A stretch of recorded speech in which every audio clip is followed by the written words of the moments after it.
Hi, I just wanted to take you through the Alcatel Smart Flip 2 feature phone. It is white labeled and often has the carrier name on the front. Here we have AT&T. This is an unlocked feature phone, 4G, high-def calling, amongst many other features which we will explore. First of all, let's take a look at the actual physical device itself. Now, it is small. I do have big hands, but it is still very small. You can see as you compare it to something like the Apple mouse, it's a little bit smaller than that, a little shorter, and in terms of its thickness, there's not a great deal in it. Now, this is a beautifully designed product from Apple. It would have spent quite a lot of time in R&D and ergonomic research and lots of money spent to make it feel wonderful. This phone feels wonderful too. It's beautiful to hold. It feels nice and compact, sturdy. Feels like a kind of used bar of soap in terms of the nice round curves. Lovely to hold. There's no clicking or clacking or creaking. It feels solid. It's got a nice weight to it. It feels great in the hand. Let's take a little look around it. On the front we have a 2 megapixel camera. Now obviously if you're an Instagram person or you want to take a lot of selfies, this will not be the phone for you. But if, like me, you just want a phone to take kind of visual notes, it's perfect. So I'm in a bookstore, I see a book I need to buy, I take a quick snap, done, great. You have a Peekaboo screen here, which I will show you in a moment, and the carrier logo here. On the side we have volume down and up and a camera button here, all physical, nice and tactile and clicky. On this side we have a headphone jack, yay, and also a micro USB port for charging and for connecting to a computer. I have tried connecting it to my Mac Mini and it did not mount onto the desktop as one would expect, so I'm not sure what's going on there.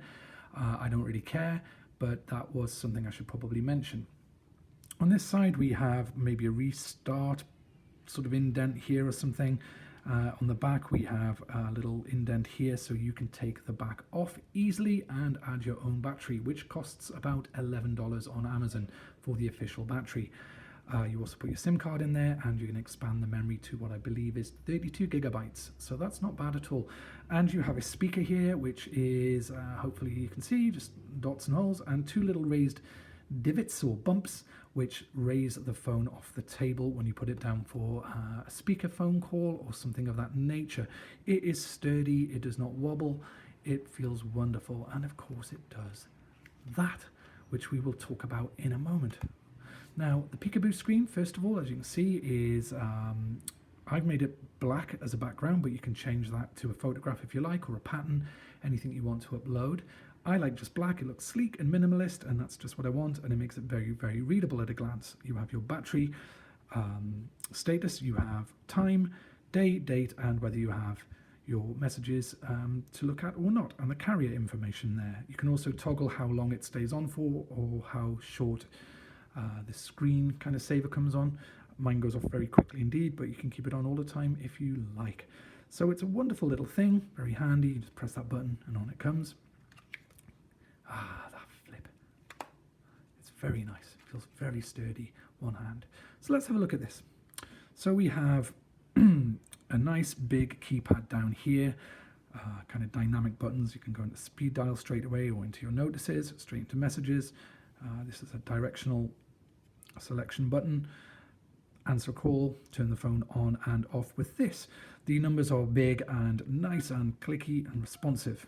Great for older people, if you're wearing gloves, younger people, klutzes, or if you just want to be able to do it without really looking at the phone and you just want to dial, you can become pretty muscle memory fluid and intuitive with this through time. Now, it's all one-piece plastic, so there's no grime or dirt or liquid getting within these keys. Maybe up here possibly, but it feels very secure and safe, and it's just nice. I love doing that, never gets boring. Now, in terms of the features, you probably can't see this very well. There we go. So, you know, it's a nice bright screen. I have the brightness down considerably because I want to keep the battery optimum.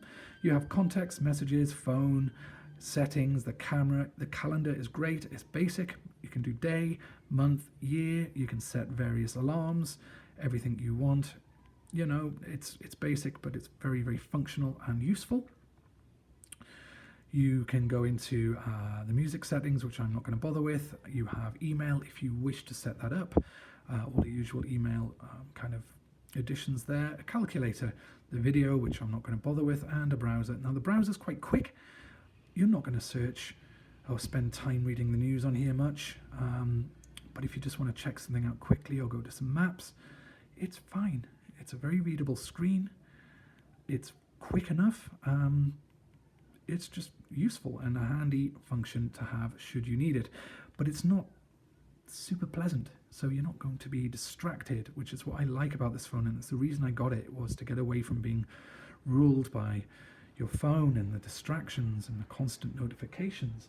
I was also getting really fed up with the whole Apple ecosystem. You know, I had to upgrade once my iPhone SE 5 died, and it was like, oh, we'll get an 8 or get a 9 or an 11 or whatever, and it's hundreds of dollars, even into $1,000 plus, and I'm just tired of being on that treadmill. Same with AT&T. They want you to pay a monthly fee to get the latest device and all of that kind of stuff. So I just thought, you know what, I just don't want to play this game anymore. I want a simple phone for phone calls, text messages when I'm out and about. I have an iPad, I have a Mac Mini for other things and for doing my work. I'm in front of them all the time anyway, so for just going out, it feels lovely to have something that just disappears into the background when you don't want to use it. It fits in your front pocket of fairly tight jeans really nicely. You don't even notice it's there. Back pocket the same way. Stick it in your shirt front pocket. It's not heavy enough to bother you. Stick it in a purse or a bag. Hold it. It's great. It disappears, and it's not tracking you constantly. It doesn't have like monetization strategy behind every movement you make on the thing. It's just a great phone. A couple of nice things about it, and then a couple of things that I don't like. The call quality is excellent. It's 4G, it's HD. So I've done a number of conference calls this week on this thing, calling from New York to California with lots of people joining, you know, putting a code word in, the password to get on the conference call. No problems whatsoever. Very, very clear. In fact, clearer than my iPhone 5 SE as I moved around my apartment. No coverage, dark spots or anything, just really, really nice, very, very clear. And the nice surprise about this, which I didn't even know was on the thing, was the fact it has an FM radio. Now you have to plug in some headphones to act as an aerial, either to listen to it, or if you put it on speakerphone, to just work as an aerial. And the radio was great. I listened to talk radio, I listened to the news, I listened to jazz, I listened to psych rock. There was some Latin pop music all day long on this thing, clear as a bell. And I was very, very happy with that. Nice little bonus.